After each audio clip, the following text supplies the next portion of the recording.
And welcome back to Truth Hurts, where we expose corrupt politicians and lying corporate media. I'm Jake Duesenberg, your host, broadcasting live from Roseville, Minnesota, in the belly of the beast, the liberal zombie apocalypse of Minneapolis and St. Paul. Join me as always, MAGA Jesse. What are we talking about today, MAGA Jesse? Yeah, we've got some big news to break down today between Omar Fateh winning the DFL endorsement for the Minneapolis mayor race. We'll be talking about what exactly went on at that convention. There's allegations of fraud. We'll discuss what the details are surrounding that. We'll give an update on Nicole Mitchell and the court case where she was found guilty on both charges. So it's about time that she's held accountable for what she did there. And then we'll talk about Ron Kresha, and he is now apparently trying to shift the blame onto the local bank for his PPP loan fraud. So we'll break down what's exactly going on there. And we'll also talk about Senator Eric Pratt, Rhino Eric Pratt, who has announced that he is going to be running for Minnesota's second congressional district. This is Minnesota's only swing district, so it's going to get some national attention. We've previously talked about how Laura Loomer called him out.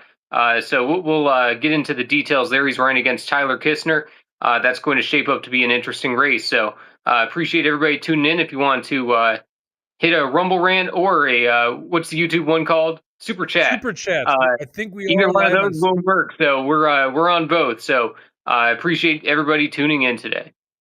Yeah, and Rumble Rants, I think a lot of you guys know how to do it. It just get your comment read. I think this is the first episode in Super Chats. So if you want to try Super Chats, I assume it works. I don't know. Well, you'll be the first to try it. There's a badge of honor. First to try Super Chats. If you're watching live, if you're not watching live, I would encourage you to join us. Go to truthhurtsnews.com or on the top of Rumble, you can hit join us and become a monthly insider, a premium insider. What do we call it? Premium insider. $8 a month or $88 a year, and you get access to the post show.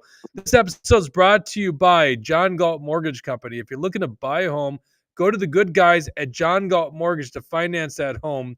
You can go to johngaltmortgage.com. You know what you also could do? You could go check them out on Facebook or X, where they got a top-notch meme game. This is a company run by people that think like you and me, real patriots.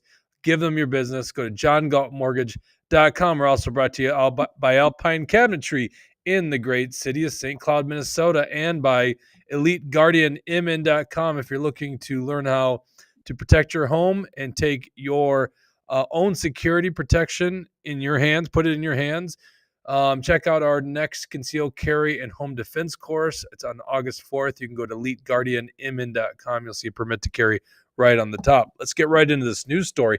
By the way, Jesse, there's some days we come here and there's just not a ton to talk about. We really have to go, oh man, how are we going to fill an hour today? That was not the issue. There was so many stories. There are going to be stories we don't even cover today. By the count of it, what are we looking at? 10 special elections since last November until the next general election, something like that. Because right now, when you look at Nicole Mitchell allegedly going to resign, the House district, I can't think of her name by heart, but one of the House members, a Democrat, plans to run. So that would create 2 special elections if she gets the primary nomination, right? Mm-hmm. So there's 2 just in Nicole Mitchell's case. Senator Bruce Anderson passed away yesterday. That's 3. Then you have Melissa Hortman, still 4. That's 4 just in the near term. Then Omar Fateh coming up, most likely. That's 5. And what did we already have? 2 or 3? So it's insane what we're dealing with. We're not even going to get into all that news. Let's go to Omar Fateh, the presumptive new mayor of Minneapolis, come this next election. Yeah, this is a pretty crazy one. I kind of threw some cold water on the idea last episode because I really didn't expect it to happen. I figured that Fateh just didn't have the energy around him. He didn't, when I'm driving around Minneapolis, I'm not seeing Omar Fateh signs out there. Not that I'm seeing Jacob Frey signs, but if you want to be the opponent, you usually have to have a lot of upward momentum going in your direction. And the Mamdani effect has certainly hit Minneapolis because we now have a Muslim socialist who is the leading candidate for mayor. And we have to wonder exactly how that happened. If we want to pull up the A1, State Senator John Hoffman, who people will remember as the senator who survived the assassination attempt, actually did a video at the Minneapolis Democrat endorsing convention on behalf of Omar Fateh. He had already been listed on his campaign website as an endorser. Same thing with swing district Senator Eric Putnam and 11 or 12 other current or former state legislators. But having John Hoffman do this video presentation was definitely a major win for Omar Fateh because he was able to capitalize on some of the energy that's going on. Obviously, surviving the assassination attempt has built a lot of goodwill for John Hoffman within the Democrat Party, Republican Party, everybody. So having that endorsement and especially broadcasting it with a big video announcement at the jump of the convention was a major win for Omar Fateh, and I think that was part of the reason for why he was able to start coalescing pretty quickly Let's with some of explain the that to people that were people there. outside. Yeah, let's explain it to people outside the state. So, John Hoffman probably wouldn't have been known that well in a room of Minneapolis Democrats, but because he was the one that survived, him and his wife survived the assassination attempt by Vance Belter, or allegedly by Vance Belter. His name became instantly famous overnight, and probably getting sympathies from Democrats all across the state of Minnesota. So and we knew about this, right? I don't think it happened before our show Thursday, Jesse, but we knew that there was an endorsement. It was shared on social media. And so obviously, if you read the room, the smart move would have been to play that endorsement at the convention hall. And so it's your opinion then that was something that probably swayed some maybe undecideds? Definitely. And when, just from what I was seeing on Twitter, because that's where most of the coverage was coming from on this convention, it was from people on the ground, the delegates that were there. They're saying that it was very moving. There was tears coming from the crowd. And so it was definitely a major victory for Fateh to pull off something like that. And it's interesting because John Hoffman is considered by some to be the most conservative Democrat senator that's within the Mhm. Minnesota State Senate. But that doesn't apparently seem to be the case if he is endorsing Omar Fateh, a socialist, to become the mayor of Minneapolis.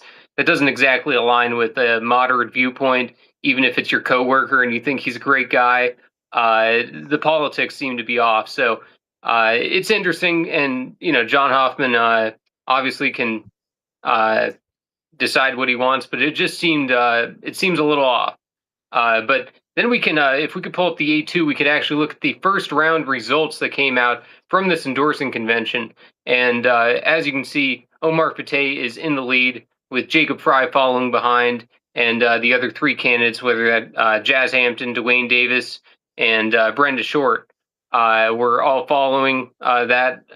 So from that initial result, it's clear that Omar Fateh was in the lead. But the problem with this first result is they were using a faulty election software system. You were voting on your phone. These delegates were, typing out their answers or pressing a button and sending it in. However, there was major technical problems with this. And if we want to pull up the A3, the Jacob Frey team, obviously Jacob Frey is the incumbent mayor of Minneapolis. He's a woke, no good Democrat himself, but he Soy is boys, putting we out, call them. what's that? Soy boys, we call them. Yeah. And Soy Boy Jacob Frey, he's now alleging that there was fraud at this convention, and this was coming from his team there.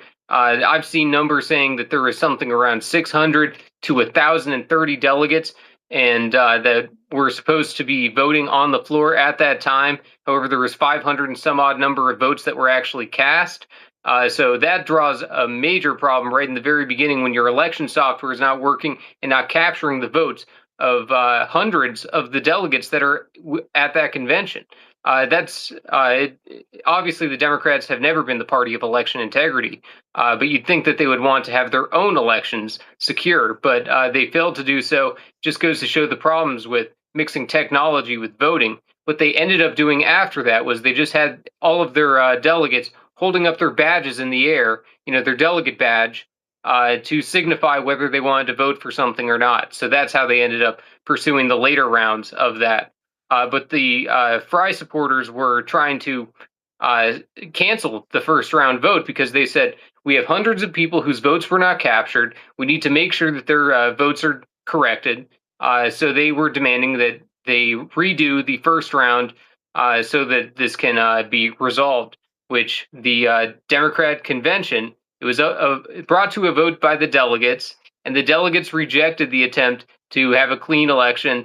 They decided, no, the first round result is fine. We're just going to move on to the second round, which then resulted in the elimination of Jazz Hampton, Brenda Short, and Dwayne Davis, which means that only Jacob Frey and Omar Fateh were the only two that were going to be listed on the next ballot, along with no endorsement and an abstention vote. They decided to, the delegates decided to move to round two anyway, and the Frey supporters then decided to leave the floor. And they were saying that, like I said, because of the first round, they weren't sure that their votes were going to be properly counted. There was fraud in the air. So they all left the floor and left the convention center ahead of the second round of voting. And based on that, because the second round had a small number of delegates in comparison to the larger delegate pool that was at the convention, Omar Fateh ended up winning very easily in that second round because, like I said, his only competition, Jacob Frey, had left, and most of his supporters had left as well. And Fateh was putting out these flyers to the delegates. I noticed that maybe they don't have the same rule as Republicans that say that you have to have your name disclosed at the bottom to say who is distributing these flyers. It was obviously coming from the Fateh campaign, but there was no disclaimer at the bottom, so it looks like the Democrats are a little more loose with their rules on that regard. But within that letter, it said to the supporters of the people who had voted for Jazz Hampton, Brenda Short, and Dwayne Davis to instead vote for him. That's probably another smart strategic move on Fateh's part to get that in people's hands. Jacob Frey's team should have been doing the exact same thing, saying, now that your person's eliminated, come to me. And actually, I noticed on his flyer that he had misspelled Dwayne Davis's name at one part. It was just Dwayne. So maybe he would have lost a little support from it, too, if they would have had a proper second round of voting. And then if we want to pull up the last thing here, the full complaint, the A4, this is the full complaint that Jacob Frey's team has pushed out. Oh, and I'm sorry. I got to go back here. I had that accidentally brought that up earlier. So this is the full complaint. No problem. Yeah. Well, and that's the thing, people can check that out on their own if they're interested. But basically, they run through the allegations of fraud there. I'd even seen some supporters of Omar Fateh on social media saying that they were disappointed with how the process of the convention was going because this was a 13-hour convention. The people started checking in at 9 a.m. and they didn't finish up until about 10 p.m. So they were there for 13 hours doing this thing, and it shows how inefficient a lot of these conventions are. Of course, the Jacob Frey team was guilty of trying to waste time. They were trying to push things back, delay, because in Jacob Frey's mind, he's looking at the convention. He's looking at the delegate pool. He's realizing he doesn't have the votes to be able to be endorsed himself. So the next best option for him is to have no endorsement coming out of that convention. And so what he is now requesting, what's that? Well, I thought that's actually an interesting point because we're not by any means experts on the Democrats in Minnesota. I mean, other than their damage. But so, don't look at us as like experts on the intricacies of the Democrat dynamics, although I would say we know a lot more than the average guy. But we're experts on conventions. And we've talked about this many times on the show. This is a common theme from the establishment, Jacob Frey being the establishment Democrats, to delay when things aren't going to go well, right? We talked at length about how David Hann basically had a tactic of delaying him being ousted. What was that, December of 2023? Right. Eventually, chickens came home to roost with the last him. 10, 15 minutes of that state central convention were dedicated to that when we had spent the last 8 hours talking about nonsense. Right. So your read is that Jacob Frey had a significant portion that possibly could have stopped an endorsement, but there was no path to actually getting endorsed, which would have been a threshold of 60%. Right, and it would have been really close. I'm not sure if he would have been able to get to that 40% to block the endorsement, which would prevent Omar Fateh from getting the 60% that you mentioned. So I don't know if he had the votes to be able to get the 40%. That's probably what he was calculating himself, and that's why they decided to leave the floor. That way, it's not a straight up defeat Mhm. coming from that second round. And now he's requesting that the state party look into it. So he's trying to overthrow the results of the Minneapolis Democrat convention. And like I said, there's enough reason to question the results there because when the first round of voting is missing hundreds of votes, it sounds as if there's a major flaw that needs to be corrected. And you Allegedly know, missing hundreds of votes though, right? what's that? Allegedly missing hundreds of votes, because it is Right. interesting. You would think in this case in Minneapolis, Jacob Frey's team is the establishment, but I don't know the answer to that question. And one of the Hmm. things that establishment does is causes confusion. So this is Otter Tail County in a nutshell with the Republicans. Is, Yep. "Oh, this thing wasn't run correctly, therefore we have to throw out these delegates." I mean, it's literally Hmm. the same thing. We have to throw out the voice of the delegates here who endorsed Jacob Frey, which just tells you just how bad the Democrat Party is. They're just moving further and further to the socialist left. Right. And And, even the state party chairman, Richard Karlbaum, I think that's his name. He's the new chairman of the DFL, the state Democrat Party, since Ken Martin became the chair of the DNC. But he had said during one of his speeches that that the Democrats are the party of democratic socialism. He was listing through a bunch of different identity groups within the Democrat Party, but he certainly gave mention to the Democrat Socialists. And another thing that had surprised me from this convention here is that Dwayne Davis, this woke reverend, I didn't know how much of a support or impact he would have. He obviously came in third within that first round vote getting. And what surprised me was not only just the percentage that he got, but also he had State Representative Esther Agbaje Mhm. introducing him, so he is more connected than I would have once suspected. And the last thing we should look at is the 8-5, because only Omar Fateh is going to be abiding by this DFL endorsement, the endorsement at the Minneapolis convention. All four of the other opponents that he had gone up against, they had a Q&A portion of the convention. And the first question that was asked, as you can see there, is will you abide by the endorsement at this convention? Omar Fateh was the only one to say yes. The other four said no. And obviously, that's out of calculation on each one of their parts. That Yep. Pate, it's only beneficial to him to say yes because it looks like he's got the numbers, and it's beneficial to the rest of them to say no because they don't have the numbers. Well, So we're not going to see much. and there's another dynamic there I think we should alert people to is Jacob Frey, who's gonna have, instant name ID and a constituency, would love for, to be more people in the primary because it kinda deteriorates the value of each candidate, and, therefore, he's gonna have a larger stake. Right, and also we got to keep in mind it's ranked choice voting, so he Right. is going to have to, whoever wins is going to have to get over that 50% threshold, and but obviously Fry has a much better chance with the larger Minneapolis population than he does within that single Democrat convention. Uh, it's going to be interesting. While I still have to suspect that Fry is leading, even if he is missing the Democrat endorsement. I don't know how many people are actually voting solely on who has the endorsement versus their own uh, distinguishing of the candidates. So as of now, it's obviously Fateh surprised me by winning that thing, and we'll have to see if he can keep up the momentum. But we're obviously seeing the results of what happened in New York City happening in Minnesota. I don't think that Omar Fateh would have won had there not been Mamdani, because Mamdani has brought a lot of energy into the Democratic Socialist movement. It probably got some of these people to turn out that were thinking they might otherwise not, because now they're even more motivated to see the same exact result happen in Minnesota. You say that you didn't think it was gonna happen, but I felt like privately on Friday and Saturday, you did think it was gonna happen. You certainly Well, thought it was a I've high seen the possibility. convention, but I'm saying before the convention, as the convention started going on, and I Yeah. started seeing how things were shaping up, I started seeing a lot more momentum than I suspected for Fateh.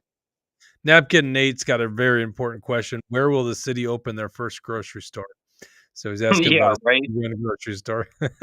Yeah, yeah. Now I don't know if he's going as far with these promises as Mamdani is. With the communist grocery stores and free busing and free this and that, and yeah, free childcare. They're doing everything free in New York City, and it's just not going to make any sense. But there's enough dirt on Fateh for I to really run with, or any opponent for him to run with. Like I said, there's Laverne Turner, who's the only Republican. I guess he's actually running as an independent. He's calling himself an independent, but he had run for office previously as a Republican, so that's what people will associate him with. But Omar Fateh's talked a lot of smack, saying that white people are the real danger in America. He's saying that he was connected with the Feeding Our Future fraud, and his own brother-in-law, which was one of his campaign people for his state Senate run, was convicted of ballot fraud. So there's enough out there, and when you combine that with the results and the flaws that went on at the Minneapolis convention, it's going to deteriorate his campaign. And the more that's out there on Fateh, I think the less likely he is to win. Very good, Jesse. Good reporting on that. Let's go to the next segment. This segment's brought to you by John Galt Mortgage Company. If you're looking to buy a home if you're looking to buy a home, go to the good guys at John Galt Mortgage. You can go to johngaltmortgage.com and get a free quote on financing that home, or you can check them out on Facebook or X. All right, let's talk about Nicole Mitchell. It's interesting doing a show every 2 days because my heart was in the mode of wanting to talk about that trial nonstop last week. I watched basically the whole trial, even as I took my family on a little trip out of the cities on Thursday, which included Friday morning. Me sitting around a campground while they were all swimming, just so I could finish the closing arguments. I totally missed. I was probably I missed the actual verdict by an hour, but I've got a good feeling of how that whole trial went because I watched the vast majority of it, and it stinks because I would have loved to report to you guys every day, hell, every hour on that trial. It's a crazy trial. Okay, so I think most of you guys know at about 4 o'clock on Friday, the jury came back, and just so you know, they deliberated starting around lunch hour. Okay. So the jury comes back at 4, so they're only gone for 3 hours ish, with dinner or with lunch. I'm sorry, 4 hours, and 3 hours, and they find her guilty on both counts. One being felony burglary in Minnesota, and number 2 being possessing burglary tools. Now, I think it would have been likely that she could have been found guilty of the second count if she didn't get it wasn't found guilty on the first account. The defense's whole strategy was to put doubt in the minds, and this is their job, to put doubt in the minds that this was a burglary because there was not going to be a theft. It was a welfare check. And then I think they're also using some sympathy for a family issue and hoping for maybe a little bit of jury nullification, meaning the jury says that this meets the merits of a law, but because it's an elderly patient with Alzheimer's, well, we just, we can't really pursue this legally because in my heart, she was trying to do the right thing. Okay, so that's the strategy by her defense team. I have to imagine, Jesse, and there was this little bit inside of me because I found it just not plausible. Her story, her on the stand, I thought it was crazy. I thought it was Looney Town. But I'm also biased. I'm also have endless hours listening to politicians and knowing their bullshit. Okay. So I'm like, geez, did they actually cast down the mind? Because I think she's guilty, but I don't know. I don't know because it doesn't matter what I think. It matters what was 9 men and 3 women on that jury after they dismissed the alternates. And apparently, without being in that deliberation room, the jury thought she was full of shit. Which is great because really what it came down to is Nicole Mitchell was saying that she drove across the state of Minnesota dressed in black with a crowbar to break into her stepmother's home in order to make sure she was okay. It got so bad for her. And honestly, I mean, I don't know if the defense could have done any better, because look at the merits of this case. The what did they have, 4 body cam videos that, like, not a single one of them makes her look innocent. But there's this point where she's in the bedroom of Nicole Mitch, or sorry, Carol Mitchell, the actual victim in this case, some who got victimized twice, just so you know, because of this trial, because Nicole Mitchell is such a heartless person who didn't want to just admit what she did was wrong. She concocted this crazy theory and now re-victimized her stepmother, and now her stepmother's Alzheimer's and state of affairs health state is completely in the open. She gets re-victimized by this whole thing.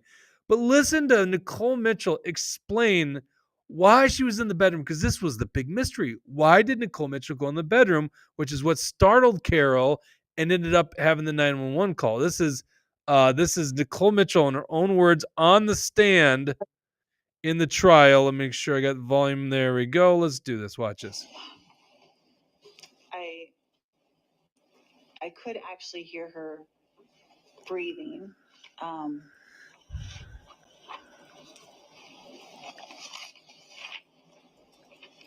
I know this sounds creepy. I sat and listened to her breathe for a couple seconds, kind of like when I check on my kids at night and they're breathing and I can hear them and I know they're okay. It had been a hard year, and it was kind of nice that in that moment it seemed peaceful. How long do you think you did that? I mean, it felt like only 10 or 15 seconds. Now, mind you, that is actually her defense. So her team actually asking the question, and of course they have to ask that question because, quite frankly, they have to have an explanation of it. She then later on denies being at the floor of the bed where Carol was sleeping. So she admits she's in the room, which I'm actually a little shocked she even admitted that. I guess they thought that would just be exposed to lie. But she denies being at the floor, which was interesting because Carol Mitchell thought she was there to harm her. And Jesse, I was running through this thing, and I am still, I mean, we'll never know. I don't think we'll ever know why Nicole Mitchell was there. We know she was there to steal something, right? The defense wanted to make it sound like, oh, she's only there for flannel shirt. That's what the prosecution's there for. I don't think the prosecution really knows what she was there for. It was probably something of great value. And I don't mean sentimental value, probably money of some sort or access to bank accounts. Nicole Mitchell said on the stand that she illegally accessed, she didn't say the word illegally, but it's against federal law. She accessed Carol's health records, like literally found out what the password was and got into her My Chart, which literally I looked up, it's a federal crime. So she admitted to doing that. So if she's willing to explore documents and, like, I mean, is there anything more private than health documents? There's a chance she's going to go explore banking documents, right? And my thinking is maybe that had something to do with it. Certainly Carol thought that the night of. So Nicole Mitchell denies actually being in the room, even though the evidence, I got to imagine this came down to what the jury had to look at, is to go, if she wasn't there to steal something, then of Carol just checking on breathing, supposedly looking for a phone, and then denies being on the floor, even though Carol, and then actually Nicole says, well, we interacted and then she chased me down the hall. We can see the video cam, the body cam footage. First time Carol sees her like on the ground in the basement after being arrested, and she still thinks it's a guy. Nicole goes, Carol, it's me, Nicole. And you can hear Carol. And I mean, she either is winning Oscars for this performance or she was legitimate at the time, goes, Nicole? She was shocked it was Nicole. So I got to imagine the jury's just like, that was fucking bullshit. There's no way that is a true story. Right. So in other words, we will never know why she was in the room on the floor by Carol, but I'm just gonna throw it out there. I don't think it has to end at stealing something. There was a pistol under the bed that, or used to be under the bed, Nicole might have known of. I can't imagine Nicole would take a pistol and shoot her. But I always wonder, like, you stuff a pillow in her face and she just passes away in the night. Do they even do an autopsy for an older lady? I don't know. But certainly Carol's the one that brought up she thought it was going to be harmed. And we'll just never know from this case what the reason was. But the jury found her guilty of burglary in the first degree, which means she is likely going to jail. And her sentencing comes in September. Yeah, you just cut out a little bit there, Jake. And one thing that I was thinking as I was watching the video there that you showed was, I'm not a body language expert, but just the way that she was presenting herself, the way that she was looking up and then closing her eyes as she was answering the questions, those are kind of telltale signs of lying, and that she's trying to think of something to say that would sound plausible, that would make sense. So I think that I don't know what the proper way to defend her is. If you were the defense attorney, because you'd have to try to maybe be as honest as possible and have some sort of explanation, or you have to just lie and cover for everything. And but just that video where she's speaking there, it doesn't come off as genuine. It sounds like she's trying to portray a certain image. Yes, and I thought about putting together a montage of this because you're absolutely right. That's the way I look at it. She's coached. Now, I'll put it this way.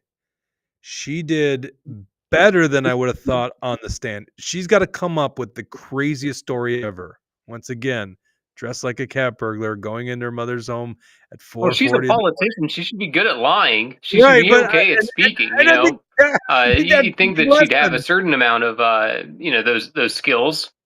Right, that's got to be the big lesson is look how good of liars these politicians are. She is giving you the impression she really believes it other than some of those little tells, right? She was on the stand all day on Thursday, essentially. So, eventually just, you can't, there's nothing you can do. I mean, essentially the lies just come out. Sorry, you cut out there a little bit, Jesse. Okay, so let's get into the politics of it. If you guys have any questions, I'd be happy to answer as somebody that actually watched the whole trial, but we know how it all ended. So let's get into the politics of it. And we start with, is Nicole Mitchell actually going to resign? This is a press release from, it says Moorhead, Minnesota. This is from her legal team in Moorhead, Minnesota. She's from Woodbury, other side of the state. Senator Nicole Mitchell will resign from the Minnesota Senate no later than August 4th, 2025 at 5 p.m. Central Standard Time. Senator Mitchell will use that time to complete the following task. Now, just FYI, it is, let's see here, it is July 22nd. It was July 21st today, yesterday when this came out. So these tasks, number one, wrap up outstanding legislative projects. Senator Mitchell's constituents deserve for her legislative projects to be finalized or ready to hand off to her successor before she resigns. And yeah, I'm sure that's the story, right? I'm sure. She can easily hand that stuff off, right, Jesse? Did I lose you, Jesse? A little bit. You're kind of going out on my end, too. Oh, okay. Well, I think it's on your end. I think I'm good here. Okay. All right. Number two, complete ongoing constituent services. Senator Mitchell's constituents also deserve to have their outstanding issues handled before her resignation. Kind of sounds like the same thing. If it's not, it's like whoever else. She's got 2 state reps in that district. Okay. Number three, transition legislative staff. Senator Mitchell's staff deserves her help in finding new employment, as her conduct should not negatively impact their careers and livelihoods. Yes, it should. It absolutely should. What she did should affect the person that she hired for the job. And I believe she got kicked out of caucus. So this staff would have come knowing that she was on trial and possibly going to be kicked out. And that would have been over a year. The staff was covering for her too. I'm sure that in all of the emails and all of the phone calls that the office was getting, I can't imagine that the person working there wasn't defending Nicole Mitchell. Yes, exactly. And I think when she says staff, which kind of makes it sound like more than one individual, right? It should be only one person. The senators only get one legislative assistant, unless the Democrats have some pot of money that they can give, multiple staff members. It's only one person in their staff. Okay, last one. And I think this gets to the real reason Nicole Mitchell is not resigning for a couple weeks. And maybe, you heard it here first, doesn't resign at all.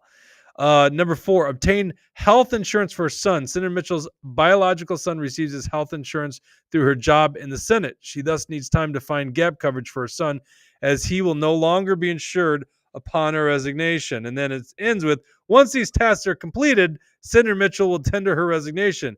It was the honor of her lifetime to serve her district and the state of Minnesota. Now I have to ask this question, Jesse. What happens if those tasks are not completed? Because you can read either way. Yeah, try to get that done. Right. Yeah, you could read it that she still wants to be in there. I've even seen Aaron Murphy, which is the Democrat Senate leader, saying that she expects Nicole Mitchell to resign. I guess that's maybe not necessarily a call to resign. I've seen Grant Hochschild saying that she needs to resign.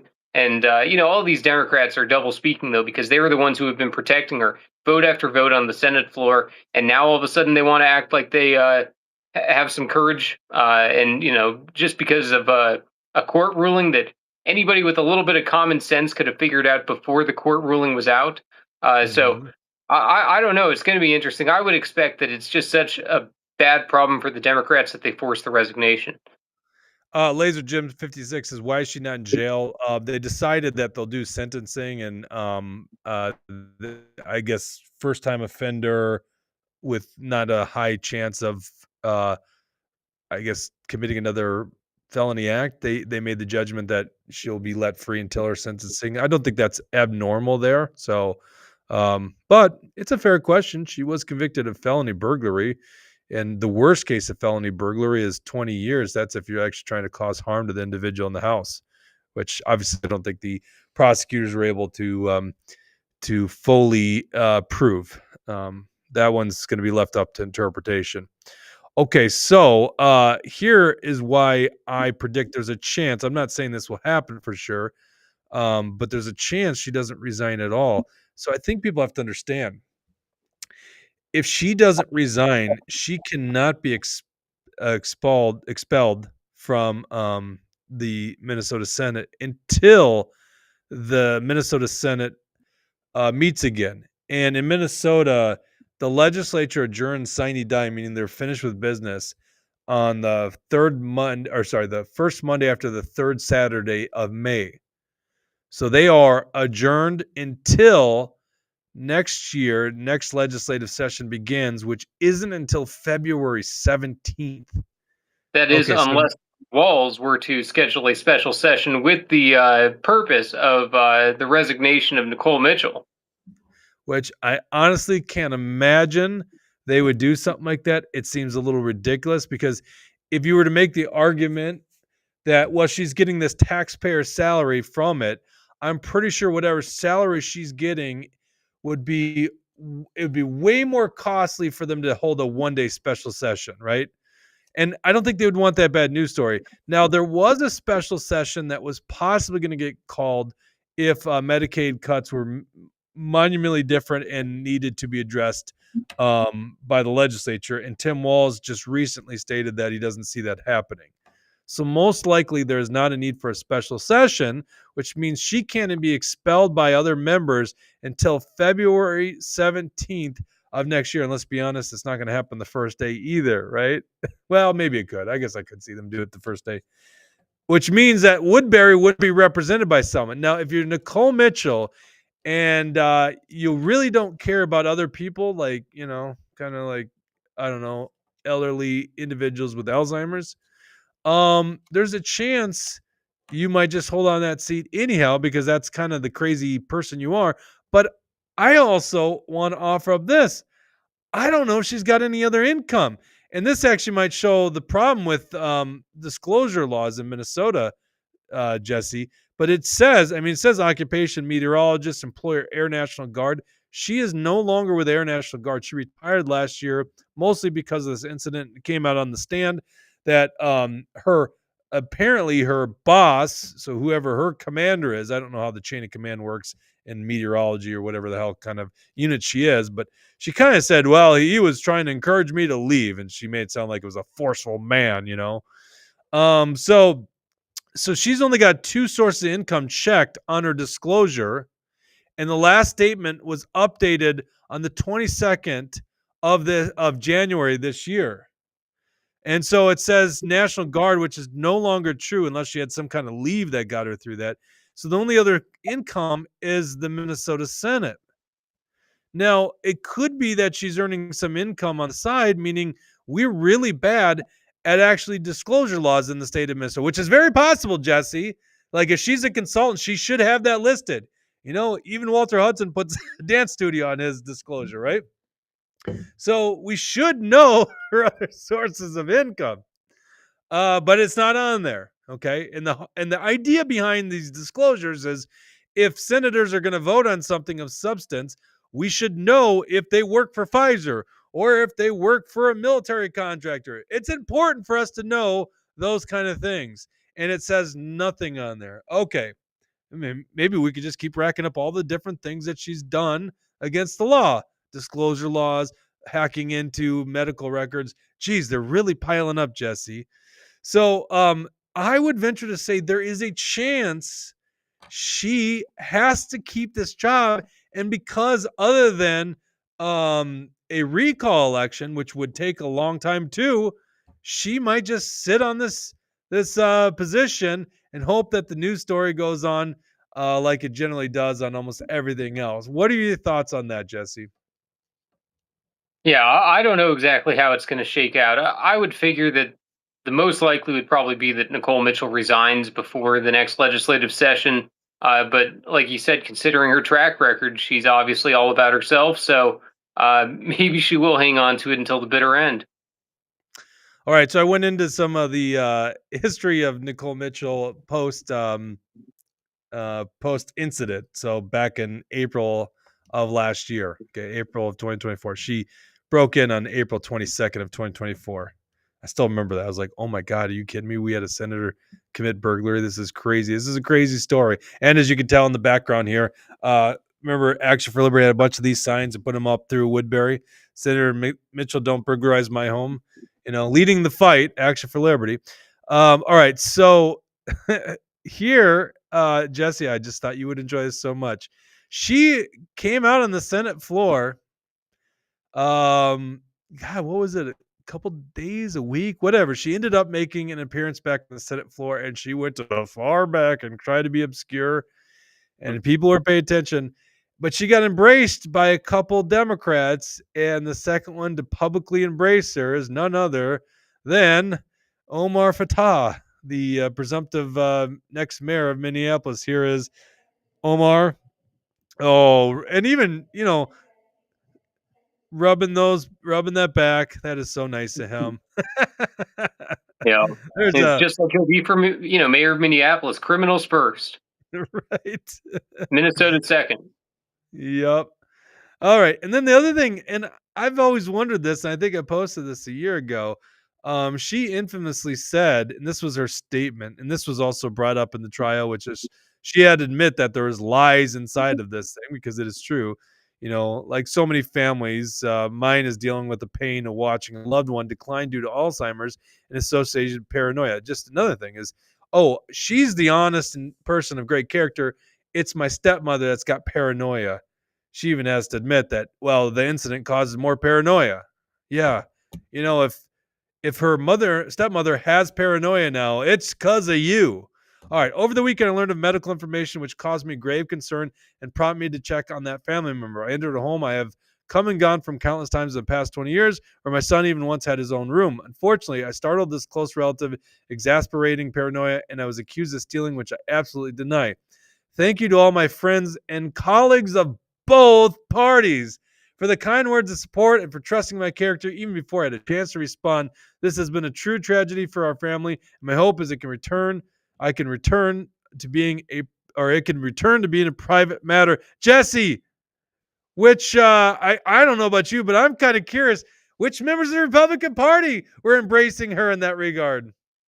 Right. I guess there's always the chance that she's lying and just saying that, but who knows? I mean, I got a couple of guesses, of some of the more liberal ones, or maybe even Mark Johnson as the leader of the Republicans. But you have to wonder if she's saying that, if it's true that there's Republicans reaching out to her, and then if it is true, why the hell are these Republicans reaching out to her and taking her side when it was so obvious to anyone with a brain that she was guilty?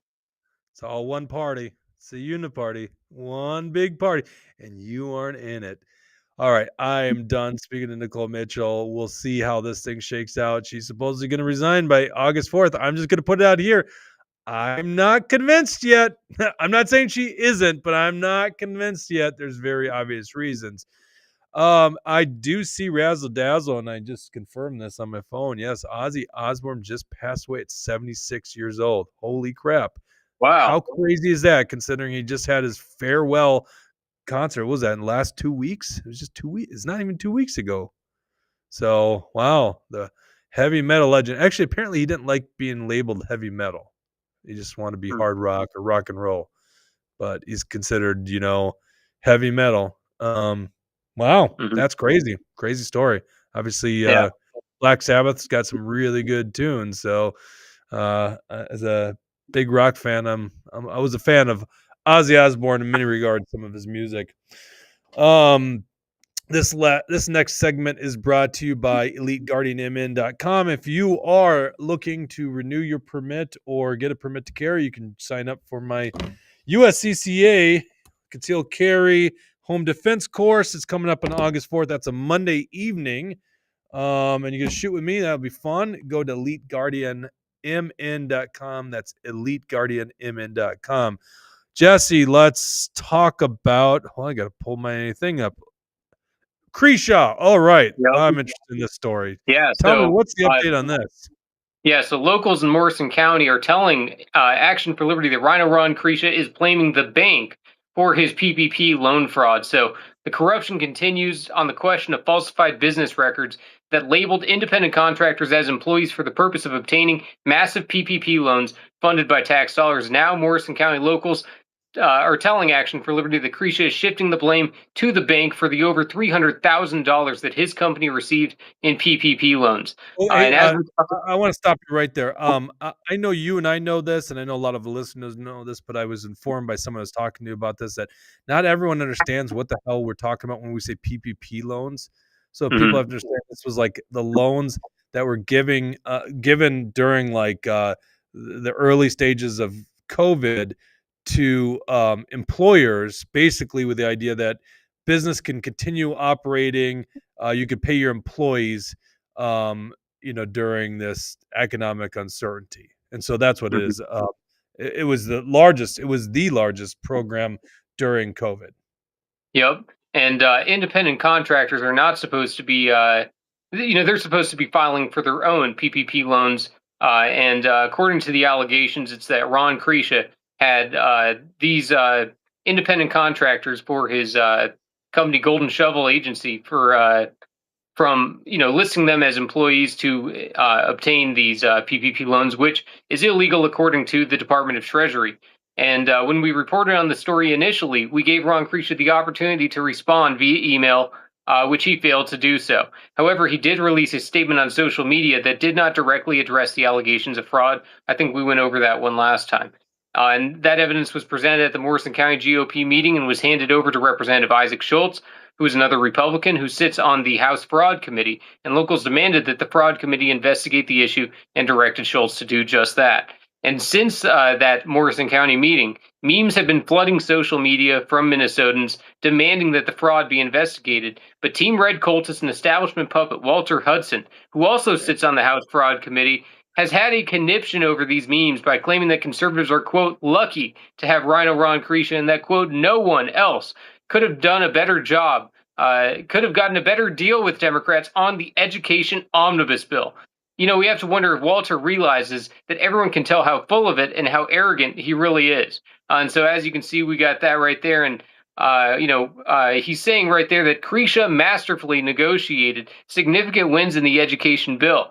standing against the entire Democrat caucus, the Senate, and the governor. No one else could have done what he accomplished. You're lucky to have him, whether you acknowledge it or not. So we have to be happy with the corrupt, unconstitutional omnibus bills that fund DEI. We have to be happy with the ones that do nothing to stop the tampons in boys' rooms. Ron Kresha is obviously just as much of a Democrat as a lot of these other Democrats, because he votes for these unconstitutional omnibus bills. Omnibus bills in their inception are unconstitutional. So to even start with that as a premise is wrong. And so for Ron and for Walter Hudson to be suggesting that nobody else in the state of Minnesota could have negotiated a better deal, it just goes to show that he's willing to lie, and he's willing to mislead people, because anybody who is more conservative than Ron Kresha would have made a better deal, because they would have had stronger lines. They would have had hard lines that say, we're not going to be going over X amount for the budget. We're not going to be giving to this little pet project here. We're not going to be doing the DEI. And, the DEI was eventually taken out of the bill. I'm sure there's still a way that they can sneak that funding in there. But that was only taken out of the bill because of Action for Liberty pressure. If that wasn't exposed by Action for Liberty, they would have gotten away with it. And so that's why it's so important that we are all looking into these bills, and that we don't just take Walter Hudson's word for it that Ron Kresha negotiated some masterful deal, because that bill that ended up coming up, the Democrats, the majority of the Democrats voted for it. How is it possible that we got such big wins for conservatives when the Democrats are just as much on board with the same policies? It just goes to show, like you said, this is a uniparty. And we should also keep in mind that Walter Hudson showed up to the 10A endorsing convention to endorse Rhino Ron Kresha and speak on his behalf. And locals tell Action for Liberty that Hudson's reasons for supporting Ron Kresha during his convention speech included that Ron Kresha showed Walter Hudson where the bathroom was at the Capitol building. So despite that touching bathroom story from Walter Hudson, Rhino Ron Kresha was unable to win the party endorsement against conservative challenger Diane Webb Skillings, which was obviously a major win for Diane, because if you're able to withhold the endorsement from an incumbent, it just goes to show that the local apparatus is not exactly behind you, and especially for the conservative delegates that are looking to get involved within the process and make an impact. So for Ron Kresha to be unable to make that case, especially when Walter Hudson was probably even more liked by the base than he is right now, because more and more people are seeing directly through him. He obviously is willing to just spout Team Red cultist talking points, and he's protecting the rhinos rather than saying that the Republican Party should actually stand up for conservative principles. He'd rather just pretend that Ron Kresha is doing a good enough job. So this is going to be a major point of interest here, because he sits on that House Fraud Committee. They need to be looking into this. But conservatives in Morrison County are telling us that Ron Kresha and his minions are pushing the blame onto the bank, which was where he got at Pine County Bank, where Ron Kresha's company Golden Shovel Agency filed for the PPP loans. Sources tell us that Kresha is telling people that the bank told him that he could list independent contractors as employees, as opposed to having them each file for their own PPP loans. It remains unclear if this story is true, and it is unclear if the independent contractors that Ron Kresha got the loan on behalf of actually got their fair share of the funding, or if from Ron Kresha, or if they would have received more if they would have applied on their own. And also the attempt to shift the blame by Rhino Ron Kresha to the bank may prove to be a desperate attempt to avoid responsibility.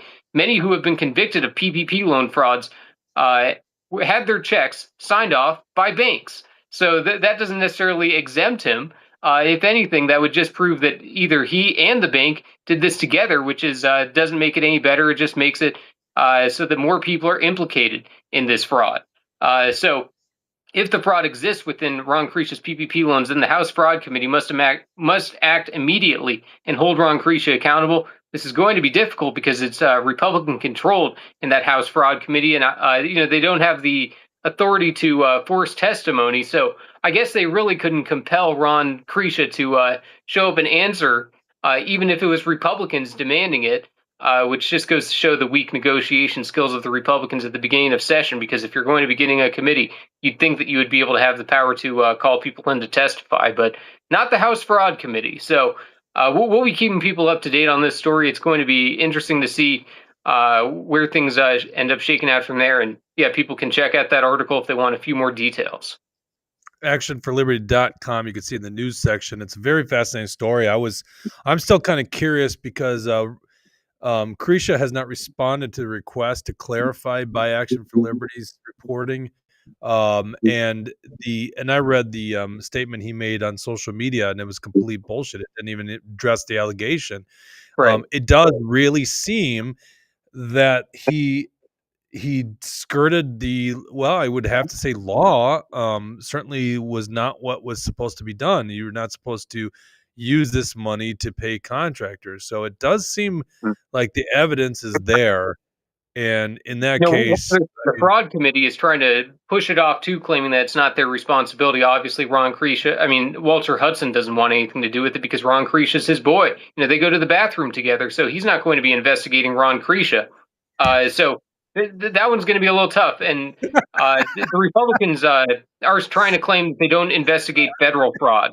But I think that I've seen examples of them looking into other things federally. So considering that there is, previous examples, it would indicate that they're lying, and that, of course, they can look into whatever fraud they want to as the fraud committee.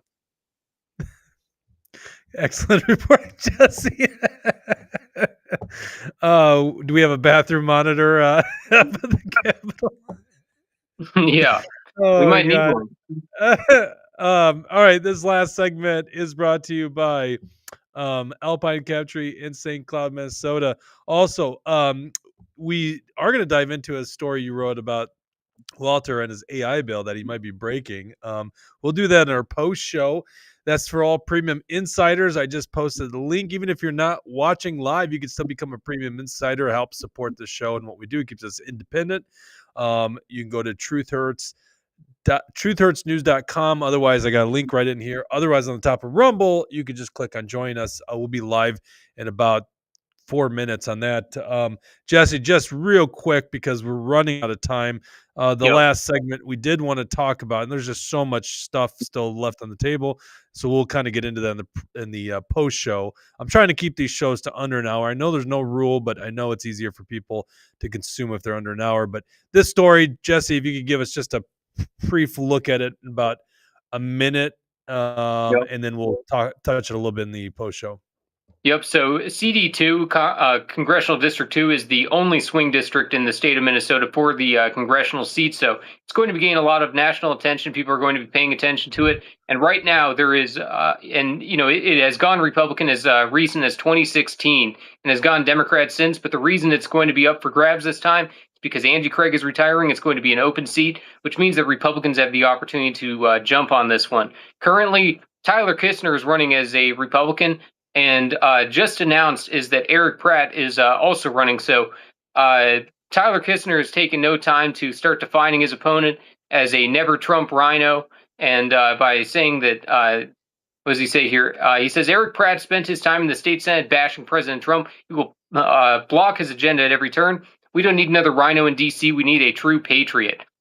And this is going to be extremely important because Eric Pratt is already deeply unpopular with the America First grassroots and failed to win the GOP endorsement for state Senate in 2022 against Nurse Natalie Barnes. And in the Senate, Pratt has served as an example of the weak, spineless leadership, Republican leadership that caves to Democrats on everything from issues to principles to process. If CD2 Republicans want a rhino who's going to be voting for unconstitutional omnibus bills, they need to look no further than Eric Pratt because that's their man if that's what they want. And the CD2 GOP is already especially anti-establishment that has endured unique circumstances in the previous elections. And in 2024, globalist rhino Tom Emmer puppet Joe Tayrab was defeated by Angie Craig by over 13% since he failed to unify the grassroots conservatives around his campaign. Meanwhile, in 2020... Jesse, for the rest of the story, join us on the Premium Insider post show here. We've got the link in here, and if you want to watch it after the fact, just go to truthhurtsnews.com, click on support us on the top. This episode is brought to you by Alpine Captree in St. Cloud, Minnesota. Go to johngaltmortgagecom if you want buying a home and you want to check out their financing, and also at LeeGuardianImmin.com. I don't think we have any Rumble rants or super chats. Oh, Napkin Nate, $10 donation. Thank you very much. Just in the nick of time, we're going to go to our post show in 30 minutes. 30